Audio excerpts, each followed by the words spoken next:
What prisoners really eat in maximum security prisons: the rotten plate.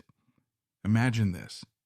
A tray slides through a steel slot into a maximum security prison cell.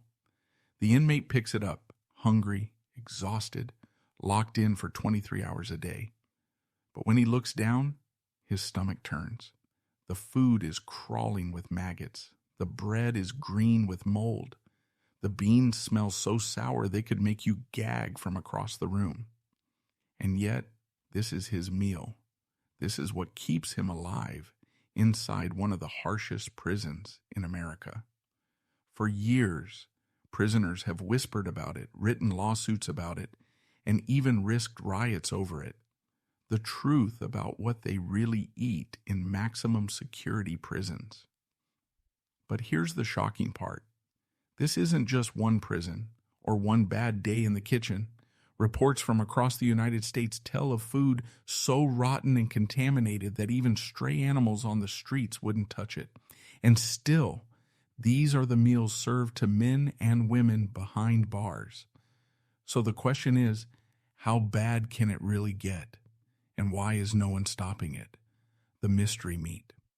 Let's rewind. Every day in prisons like ADX, Florence, Rikers Island, and countless state maximum security facilities, inmates line up for what they call mystery meat. It comes in a scoop, grayish-brown, sometimes watery, sometimes rubbery, often with bones or gristle that look like scraps swept from a factory floor. Some prisoners claim its meat so low-grade it was banned from dog food factories. To cover the smell, cooks drown it in powdered gravy. But even then, the stench sticks to your hands for hours. For many inmates, refusing to eat isn't an option. If you skip meals, you grow weaker. And in prison, weakness is dangerous. So they force it down, even when their stomachs twist. The silent suffering. Now, not every meal is crawling with maggots. Sometimes it's just barely edible. Instant noodles. Powdered mashed potatoes, dry peanut butter sandwiches, or oatmeal so thin it tastes like warm water. It sounds less extreme, but imagine eating that every single day for years. The lack of fresh fruits, vegetables, and protein breaks their bodies down. Teeth rot, hair falls out, immune systems collapse. Doctors say some prisoners suffer malnutrition even while being fed 3 times a day. And here's the cruel irony. On paper, the prison reports balanced meals. But the reality on the tray tells a different story. The boiling point. It doesn't always stay quiet. In one maximum security prison in the Midwest, inmates reached their breaking point. After being served spoiled chicken for the 3rd night in a row, chicken that smelled like sewage, men began banging on their steel doors in unison. The sound echoed through the cell block like thunder. Guards rushed in, but the noise only grew louder. Some inmates hurled their trays back through the slots, food splattering across the floor. Others started shouting, demanding clean food, demanding respect. And then, one prisoner snapped. He hurled his tray straight at an officer, slamming him in the chest. In seconds, alarms blared. Boots thundered down the corridor, and the prison erupted into chaos. This wasn't just about food anymore. It was about survival. Riot over rotten food. The alarms rang so loud, inmates could feel the steel doors vibrating. Guards stormed the tier, shields up, batons ready. Prisoners were screaming, slamming fists on their doors, demanding fresh meals. For years, these men had swallowed their complaints along with spoiled food. But tonight, that silence broke.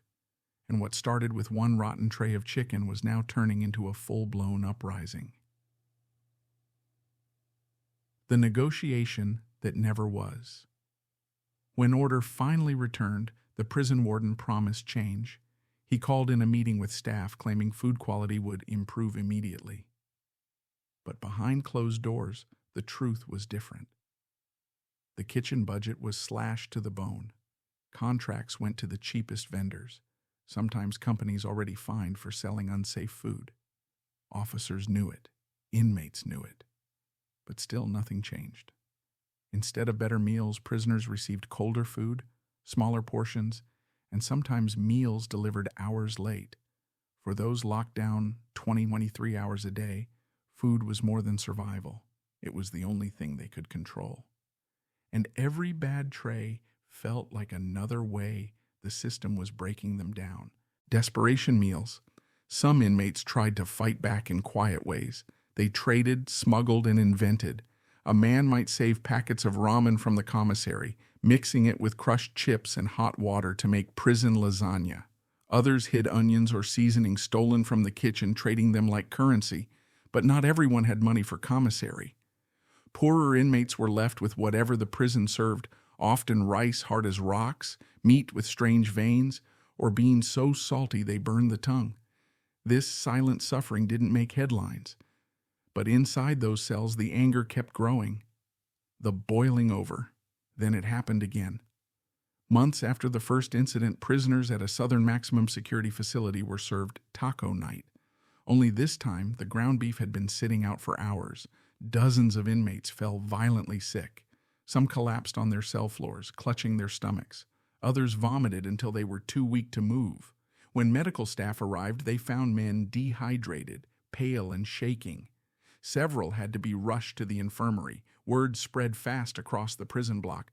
"They're poisoning us!" That night, the sound of fists hammering steel doors shook the building again.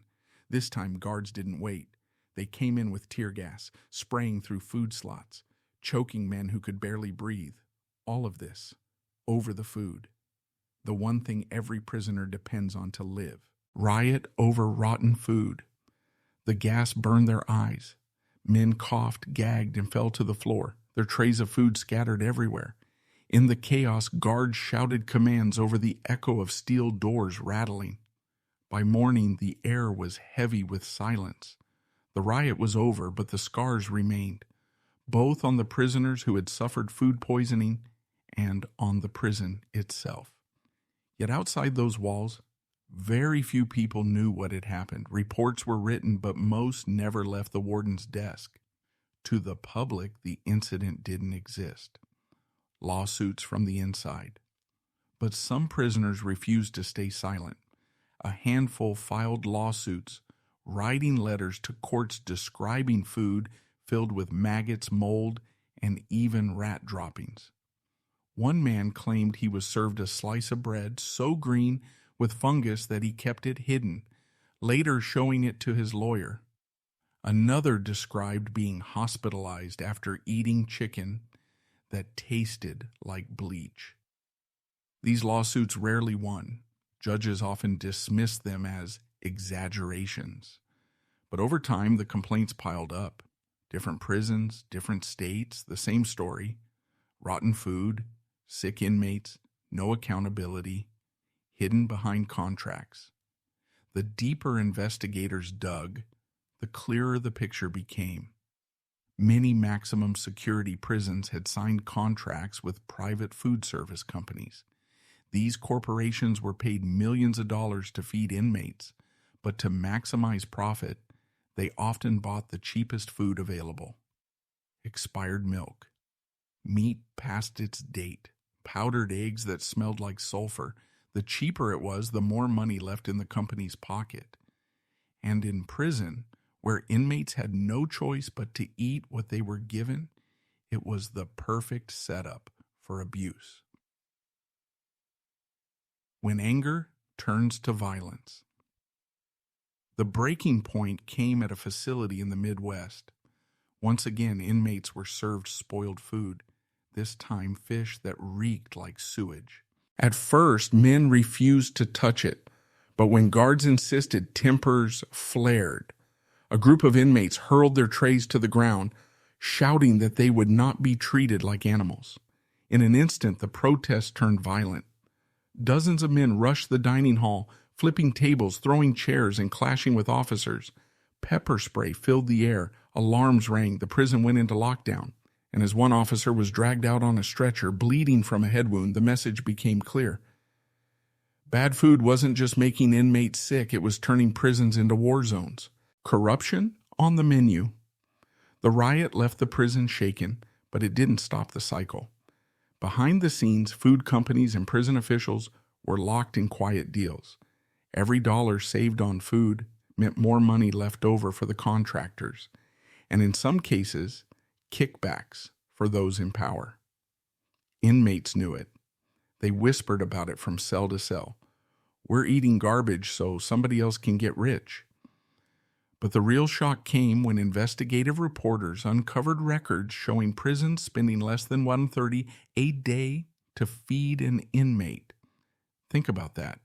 Less than the cost of a single cup of coffee on the outside. Food is control. Inside, food wasn't just nutrition. It was power. Guards sometimes used it as punishment. If an inmate mouthed off, his tray might come late. If tensions were high, portions would shrink. Prisoners described meals arriving ice cold, served hours past scheduled times. Some were forced to eat off trays smeared with leftover grease or grime because the kitchen didn't bother cleaning properly. Others claimed guards intentionally skipped certain inmates, forcing them to beg for scraps through the food slot. For men already locked in cages, food became the last tool of humiliation. The Nutraloaf punishment. Then came the dreaded Nutraloaf. A bland, brick-like lump made of beans, bread, powdered milk, and random leftovers mashed together. Inmates described it as tasting like cardboard soaked in salt water. In many maximum security prisons, Nutraloaf wasn't just food, it was punishment. Break a rule, get caught fighting, or refuse orders, and you could be put on a Nutraloaf diet for days. It wasn't illegal. Courts ruled it wasn't cruel and unusual because it had calories. But to prisoners, it was worse than hunger. It was humiliation disguised as food. When hunger becomes rage. At one Eastern facility, things boiled over again. After days of Nutraloaf, one inmate snapped. He refused his tray, screaming that he'd rather starve than touch it.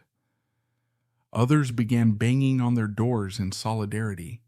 The noise grew louder, spreading through the block until guards rushed in. Suddenly, an officer slipped on a tossed tray, crashing to the ground. Inmates roared with laughter, but then everything changed. The guard jumped up, furious, and pepper sprayed the entire row through the slots. Men screamed as their eyes burned. Trays flew back through the doors. The block was chaos. And once again, all of it began with food, whispers beyond the walls. The riot over Nutraloaf didn't stay contained. Word leaked out, first through letters smuggled to families, then through attorneys who carried inmates' complaints into courtrooms. Soon, local news outlets began publishing stories. Moldy bread, rancid meat, spoiled milk. Each report looked like an isolated case, but put together they painted a disturbing picture. Prison food in America's maximum security facilities was a national crisis. The cost of cutting corners. Investigators found out why. Prison budgets were razor thin, and food was one of the easiest places to cut costs. Instead of fresh produce, prisons ordered frozen vegetables past their prime. Instead of real meat, they bought low-grade scraps pressed into patties. In some cases, prisons even served food labeled not for human consumption. It was meat originally intended for pet food, diverted into prison kitchens to save money. On paper, the menu looked decent: chicken casserole, beef stew, fish fillet. But what landed on the tray often looked and tasted like slop shoveled from a trash bin. Lawsuits turn to investigations. As lawsuits stacked up, politicians couldn't ignore them anymore. State inspectors were forced to step inside prison kitchens, and what they found was shocking. Grease-coated counters, insect infestations, food stored at unsafe temperatures, and refrigerators filled with spoiled leftovers. In one facility, investigators discovered meat crawling with maggots, and yet it had been served to inmates the night before. The findings fueled outrage. Families of inmates demanded answers. Advocacy groups held protests outside prison gates, chanting for reform. But behind those gates, the reality was unchanged. The same trays, the same rotting meals, still slid through the slots every day. Violence over a meal. One night at a southern maximum security prison, the tension snapped again. It started small. An inmate discovered a cockroach baked into his cornbread. He refused to eat, shouting across the tier to warn others. Guards dismissed it, telling him to eat or starve. But when other prisoners saw the insect with their own eyes, anger spread like wildfire. Inmates began throwing their trays out of their cells, food splattering across the concrete. Guards moved in fast, but the protest had already turned violent. An officer was struck in the face with a tray, blood dripping from his nose. The block descended into chaos once again, and this time the prison went on a full 72-hour lockdown. No visits, no phone calls, no sunlight, all because of one contaminated meal, from trays to headlines. The 72-hour lockdown made the local news, but the story didn't stop there. Pictures leaked of the cornbread with a roach baked inside. Families of inmates shared the images on social media, and within days, the prison's food scandal went national. Reporters swarmed, lawmakers promised investigations, and the public was stunned. Some said they're prisoners, not animals. Others argued if you do the crime, you eat what they give you. But beneath the noise was a truth no one could ignore. The food being served was breaking not just prison rules, but basic human dignity. The balanced meal lie. Prison officials defended themselves by holding up menus that looked balanced: breakfast with eggs and fruit, lunch with a protein, dinner with vegetables. On paper, it seemed fine. But inmates told a different story. Instead of eggs, they got powdered substitutes that clumped like glue. Instead of fruit, they got bruised apples weeks old. Instead of vegetables, they got frozen peas so overcooked they turned to mush. And often meals that were supposed to weigh 2,500 calories barely added up to half that. Malnutrition was real but hidden behind paperwork that painted a perfect picture. Food as fuel for anger. Food became more than a survival issue. It became a spark for rebellion. In one prison, inmates used spoiled milk cartons as weapons, throwing them at guards in protest. The sour smell filled the air as officers fought back with pepper spray. In another, trays were smashed against the walls. In a coordinated show of defiance, the clattering echo bouncing down the cell block. Each time the response was the same: lockdowns, beatings, solitary confinement. But the problem, the food, remained. Poison trust. The most shocking event came when several prisoners at a Midwestern facility collapsed after a meal. They were rushed to the infirmary, vomiting and clutching their stomachs. Rumors spread instantly. The food had been poisoned. Officials later blamed improper refrigeration, saying the chicken had spoiled. But inside the prison, no one believed it. Inmates began whispering that it wasn't an accident, that the system was trying to break them in the cruelest way possible.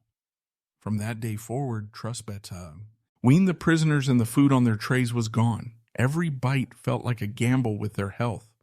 And when trust dies in a maximum security prison, violence isn't far behind. Riot fueled by hunger. After the food poisoning incident, tension boiled over faster than ever before. On one scorching summer evening, prisoners in the dining hall refused to sit. They pushed their trays away in protest, chanting together, their voices shaking the walls. Guards ordered them to sit down. No one moved. The chants grew louder. Then, an officer shoved an inmate. A tray crashed to the floor. That was all it took. Tables flipped, chairs flew. Guards pulled out batons. The air filled with screams, the crash of metal and the pounding of boots. the prison went into a full-scale riot, and the trigger, once again, was food. The human cost. In the aftermath, dozens of inmates were injured, several officers hospitalized, and the prison went into lockdown for weeks. Families outside begged for answers. Lawyers filed new lawsuits, and state officials promised reform. But inside the walls, the meals kept coming. The gray meat, the moldy bread, the soured milk. For the prisoners, nothing had changed. The system kept running, as if riots, lawsuits, and headlines were just part of the routine.